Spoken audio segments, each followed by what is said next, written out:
Well, kia ora koutou, good morning and welcome everyone. It is wonderful to be here with you this morning for what is one of the most significant announcements for the future of public transport in Aotearoa, New Zealand for many years, as we celebrate and acknowledge the participation agreement between councils across our country and the signing of the contract with Cubic to take the next steps forward and confirm a national ticketing solution for public transport users all across New Zealand. If I can acknowledge everyone who is here who has played a part in this journey. To the team at Wakakotahi, Nicole, Yogesh, I acknowledge Patrick from the board who's here as well for your dedication to this project. Our partners across local government, and we have representatives here from Auckland, Wellington and Christchurch who have worked together with us to make this happen. And of course, Jeff, if I can acknowledge and welcome you and your team from Cubic. It's wonderful to have you here and to reach this milestone. I've got here in my pocket my wallet, and in here, these are the things that I use to pay for most of the stuff in my life. My debit card and my credit card. These are the things that most normal people use to pay for the stuff in their lives. Nearly everything that I buy, that's what I use. But when I use public transport at the moment, I've got a whole special, additional, extra thing that I carry around in my wallet.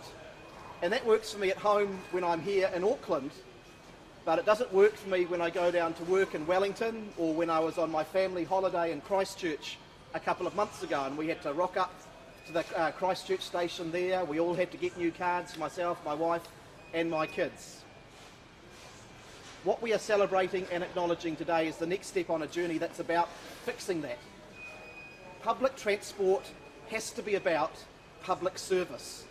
It has to be about making public transport as efficient, as frequent, as reliable and as easy to use as possible for the public. It's not about us as the government, it's not about councils, it's not about operators, it is about a system that works for the public. And the national ticketing solution is a key part of that solution, taking as much friction and complexity as possible out of the experience of paying for public transport and using public transport. And this is going to be a very, very significant step forward. You'll note that when I talk about public transport users, my language isn't even that of customers. This is a public service. Public transport is about it being better for people, and it's about it being better for our communities, our cities and our regions. So everything possible to make it as easy as possible and to help people make the shift has to be encouraged. The national ticketing solution is going to bring particular benefits for customers and for the system. As I indicated before, it will mean a nationally consistent experience. One way of accessing public transport no matter where you are around the country. And it will of course mean more modern methods for people to be able to access public transport. Being able to use a contactless debit or credit card or an online payment solution as we use for most of our other purchases in our normal lives. I do note there will be effectively a backup public transport transit card for people who still need that solution. So we will make sure that everyone has access to public transport, but for most people it will be easier than it has ever been before. There will be better data for the system. At a national level, we will have much greater clarity about how public transport is being used so that we can make better decisions about the public transport services that we plan and we fund to benefit the public. And it potentially leads to a future in which we can have a transport account for the public to be able to deal with all of their transportation needs in one place. Finally, it also enables the public to automatically get the best fare. We will be able to have a system where councils can make decisions about their offering, about things like daily or weekly or monthly fare caps.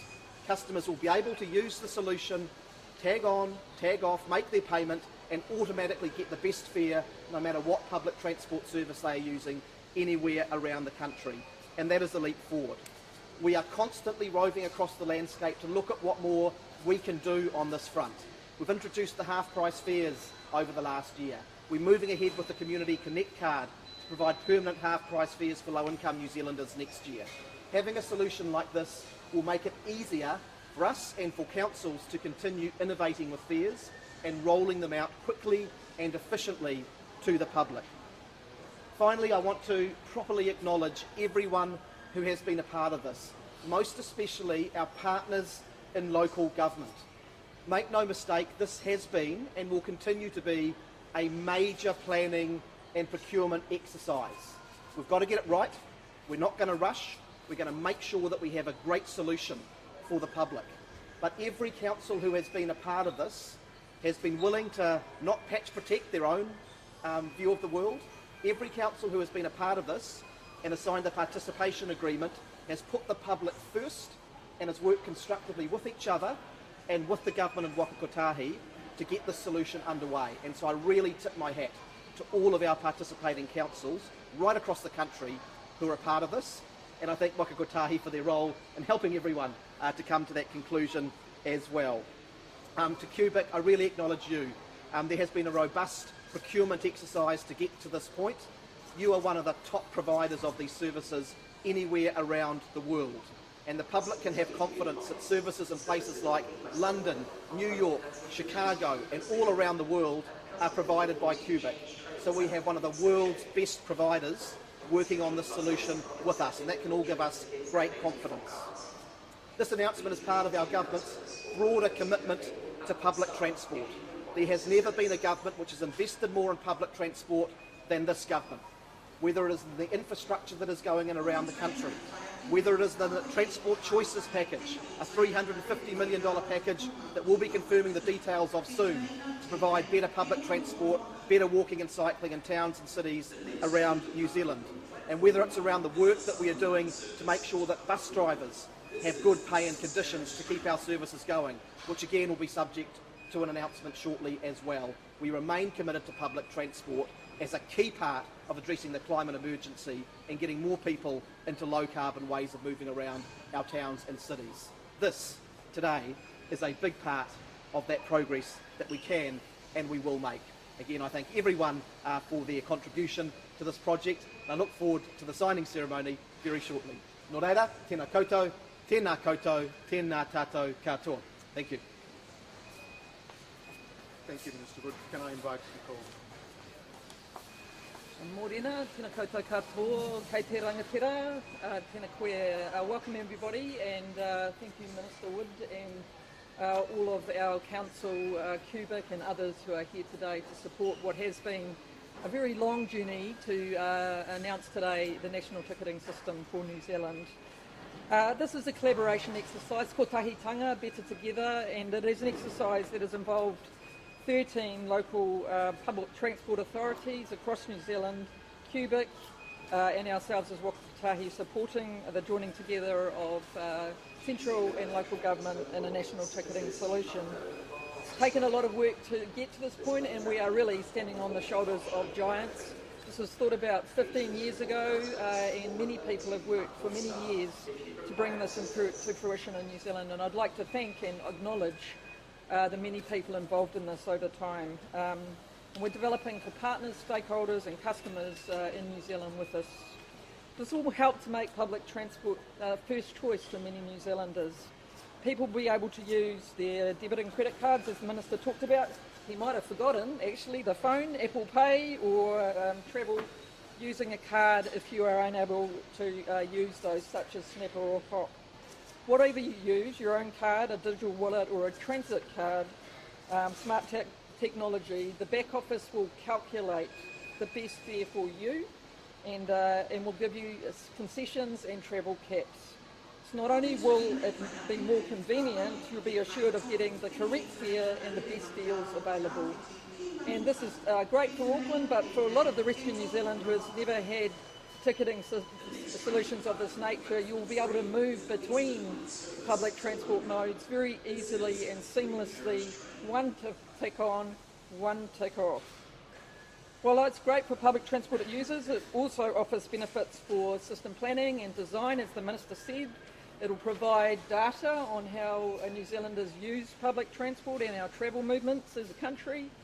These insights will inform public transport authorities on how they can make improvements, improve customer service, improve the network, improve the availability of services. It'll also help us as a nation make the critical transition that we're all wanting to make towards a more sustainable, climate-friendly future.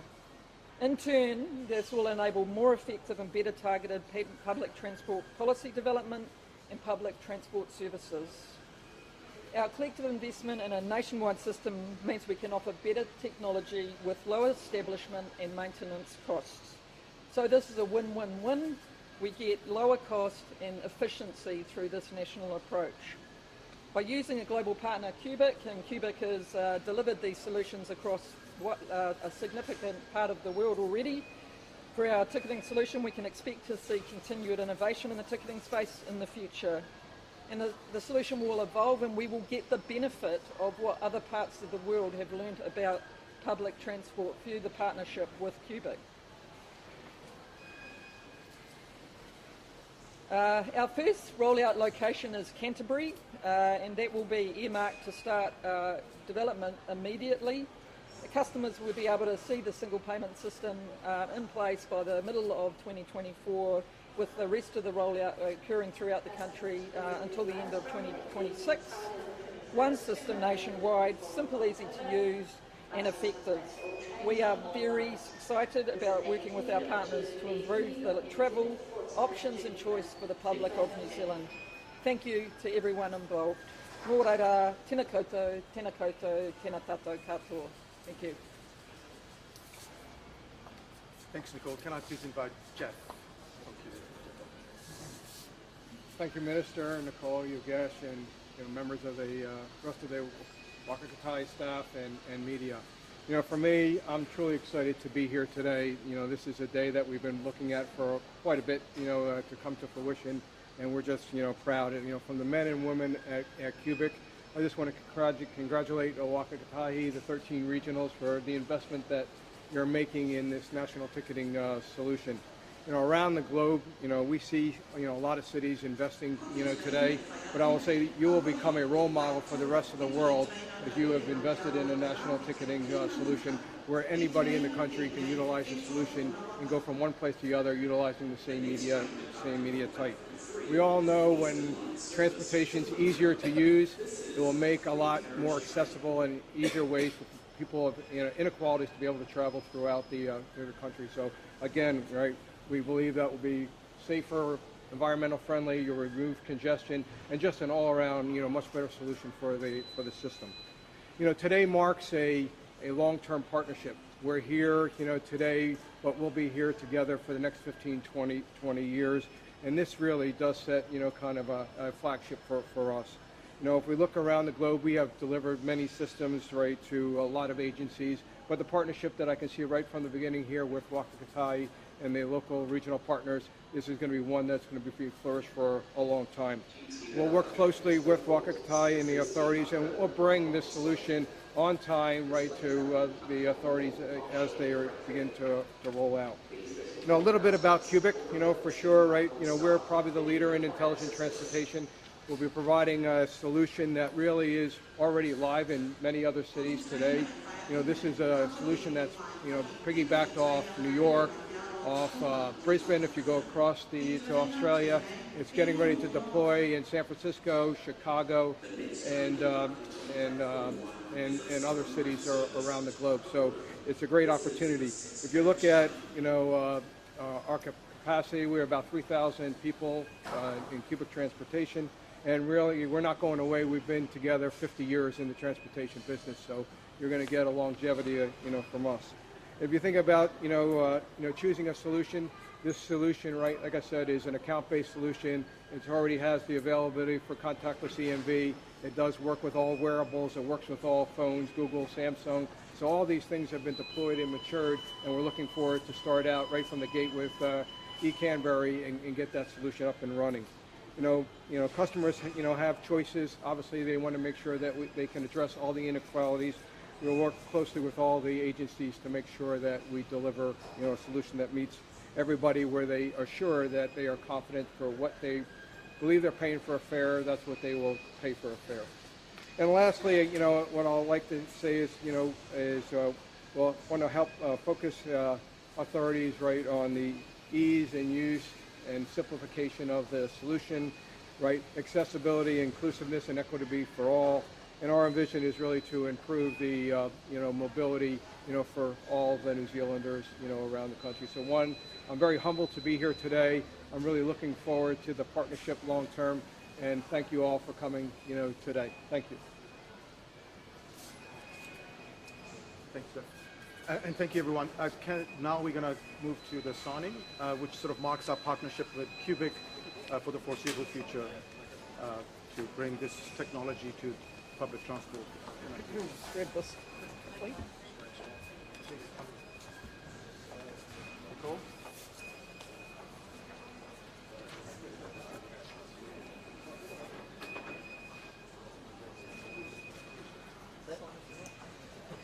Tell me who his names are. We want this one to stick.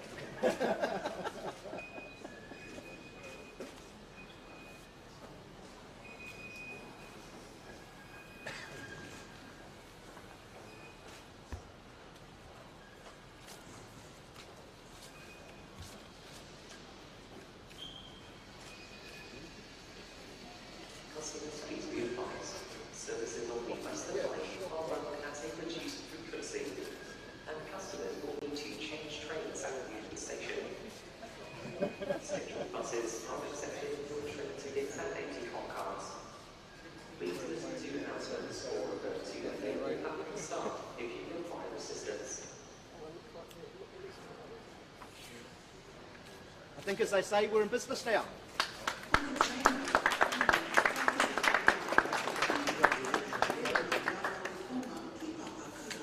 Right. So in closing, thank you very much for your attendance today. It's a very significant milestone for us. It's a strong start of a very strong collaboration with Cubic and our partners across the regional councils, and we're going to start delivering better public transport payment options for our customers across New Zealand. I'd like to thank the Minister, Nicole, our board members, all of our partners, and from councils and Cubic, who have attended today. Now, from those people who are from the Public Transport Authority, please, you will have an option to join Charles and come back to Whakatahi for some further conversation with Cubic. Thank you again, Minister. Tēnā koutou, tēnā koutou, tēnā koutou katoa. Thank you. Yeah. All right. Is this just me, Travis, or is anyone else?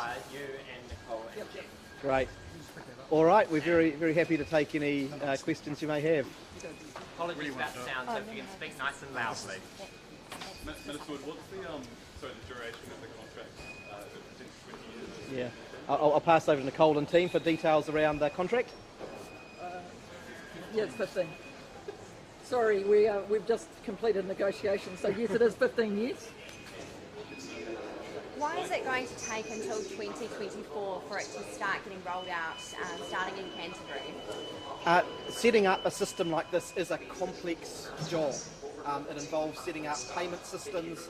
It involves transitioning from a system that people are currently using. It involves making sure that we've got the right back office IT to support that system. The last thing you want is to rush something like this and to have it go wrong. So I think that where we've struck it in terms of moving as quickly as we can, getting one of our major regions up and going by mid-2024 is a pretty good point to get to, and then we'll look to roll out the full system by 2026. Are any councils not on board and haven't signed this agreement today? We have all councils who are participating in this, and that's been a real credit to those councils and the work of Waka Kotahi. As you can imagine, every council does. Most councils have their own unique system at the moment. They've been doing business that way for a long time, so it's taken quite a bit of work to get to this point. And as I said before, I take my hats off to all of those councils. They've seen the bigger picture here and come to the table to make this work. Am I going to get a better deal with my debit card or Apple Pay compared to using my AT Hop card? No, the objective of this is that we will, once we have the new system in place, there'll be a consistent system across the country. Local authorities will still set their own fare policies in their own areas, but the key thing that you heard from Nicole and I before is that when policies are put in place that might benefit people, like for example a fare cap, a weekly or a monthly fare cap, those things will just automatically and smoothly and seamlessly roll out across the system. So all things being equal, the answer is yes, you are more likely to get the benefits of lower fares through the system. Why so from Canterbury? We're working with a range of council partners. In Canterbury, there's a particular situation where their existing system effectively does need to be replaced within the next couple of years. So that is the obvious and logical place to start off with the new system, and then we'll look to roll out from there. How long till it's fully across the country operation? We're targeting approximately 2026 for full operation across the country. Does that mean that will be a staged process between 24 and 26. And again, if you think about making sure you roll these things out smoothly, doing it in a staged way rather than one big hit also enables us to manage some of those risks. As I say, we're very focused on doing this well.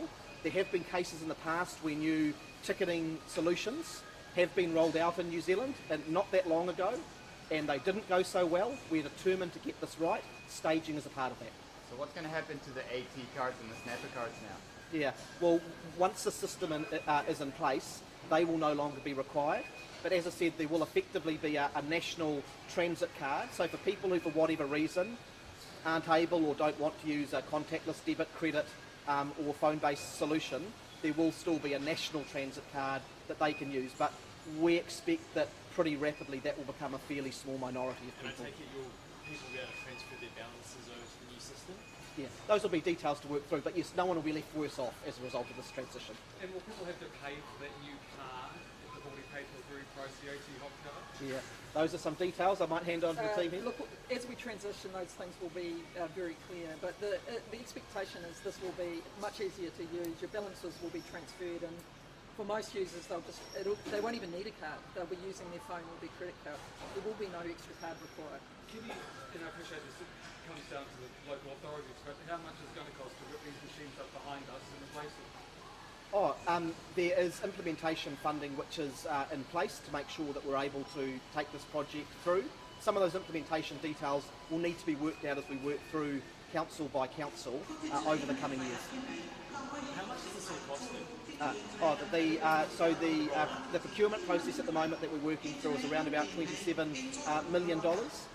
There's an overall allocation over the next 15 years, which includes the all-up costs of how we do the system of around about $1.3 billion. So work has been going on this for several years now? Yes, quite a few years.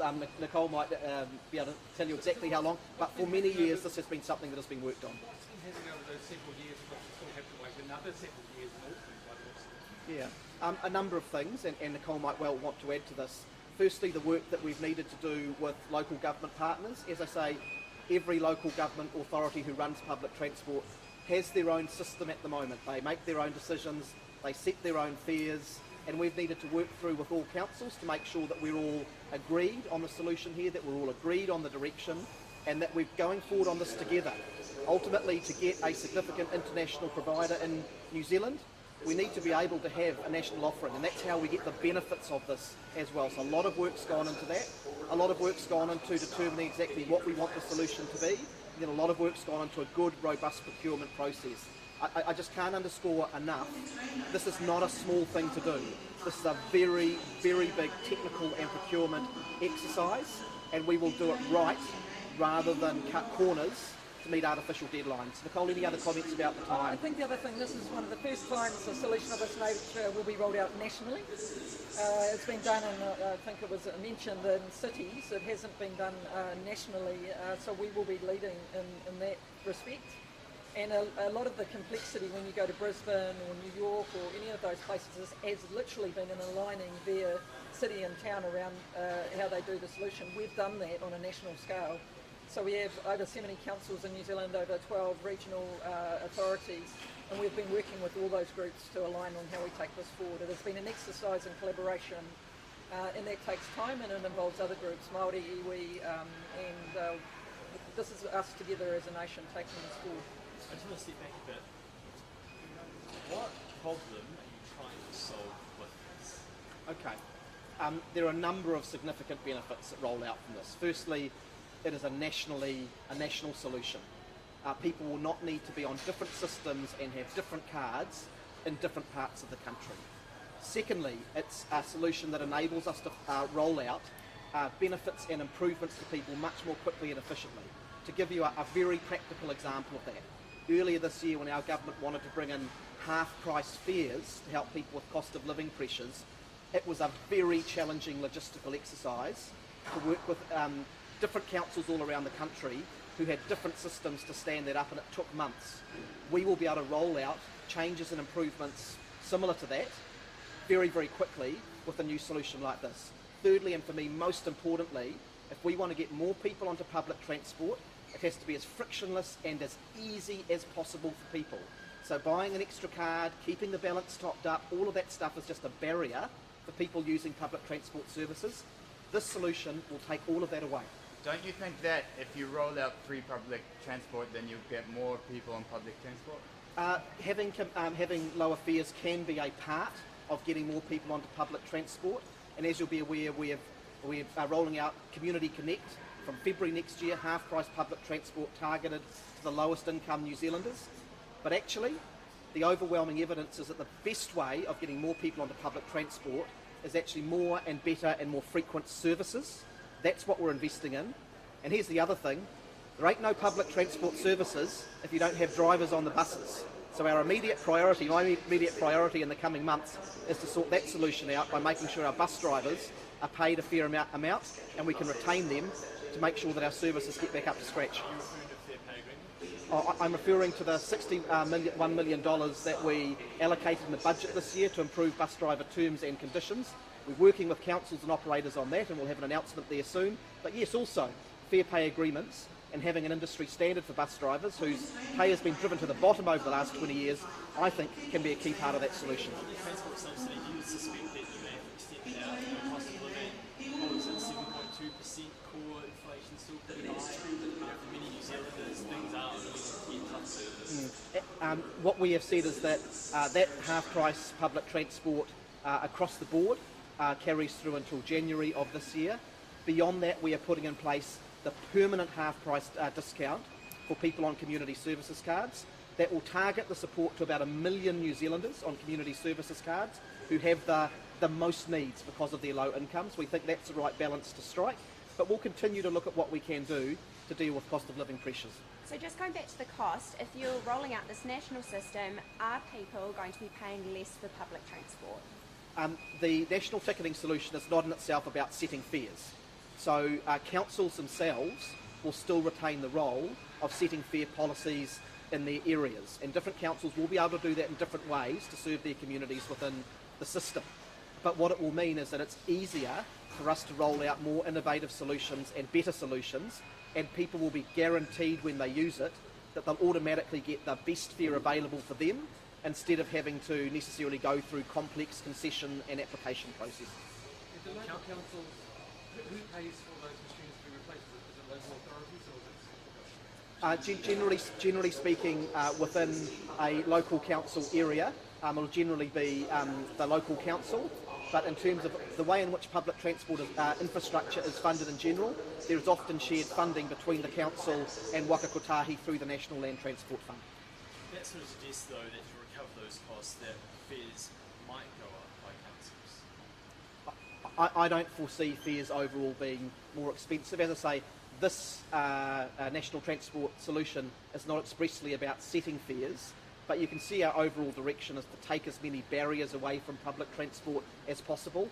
Our government has put a record amount of investment into what we call fare box recovery. That is government putting money in to make sure that we are supporting people and supporting councils in terms of public transport fares. It is not the direction of our government to increase public transport fares, quite the opposite in fact. And I would just add to that, just remember this is a national solution, and we would be paying multiple times for multiple solutions as a country. So Canterbury needs to replace its solution, Wellington needs to replace its solution. This covers multiple other communities that actually don't have a solution that have been trying to get a solution. So there is large parts of New Zealand that will now be covered by a national ticketing system that have previously not had this. And so access and service availability and being able to use your credit card will be available to a much broader number of New Zealanders through this solution. Has Waka Kotahi done any modelling about the impact this might have on patients? Are you expecting enough to, as a result of the solution being implemented? So a better way to put it is we know that people use public transport when it's convenient, easy to use, it serves their purposes and how they want to move each day. This will just make it really easy. Not only will you be able to use your credit card to get on and off, but the use of these tools, because we will know when you're travelling, we can tell you what's happening with your services and other things. So it'll make it a lot easier for people to use public transport, and therefore you would think if the service is available, they will be used more regularly. So there is no modelling that we think more people would use it? No, that's not correct.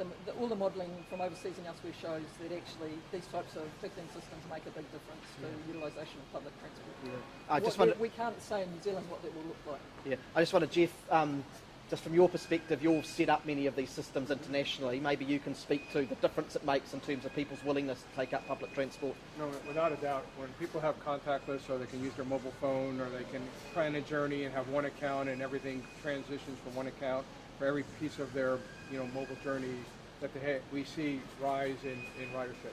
People project anywhere from 10 to 15%, kind of rise in ridership by making it easier, safer, more predictable for them to get from one place to the other. And as cities grow and urbanization continues to go, population is going to go up, and the whole ability of getting people onto mass transit to reduce congestion is really kind of a focus, and how do you make that more environmental friendly. So that really is kind of the focus around the ease and choices to make for people to move around more freely. Did you catch public transport again this morning? I didn't this morning, but I think probably, as you're aware, I regularly do.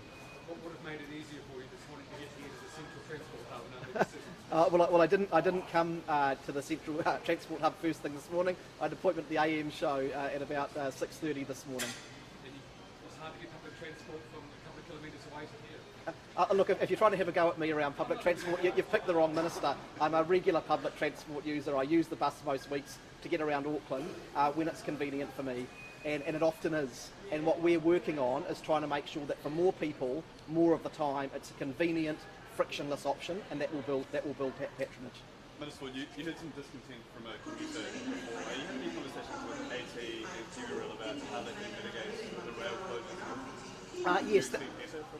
Yes, that is an ongoing conversation I have with AT and KiwiRail, but we need to be really clear about this, that we have had a long period of time under previous governments where rail was in a state of managed decline and maintenance wasn't done.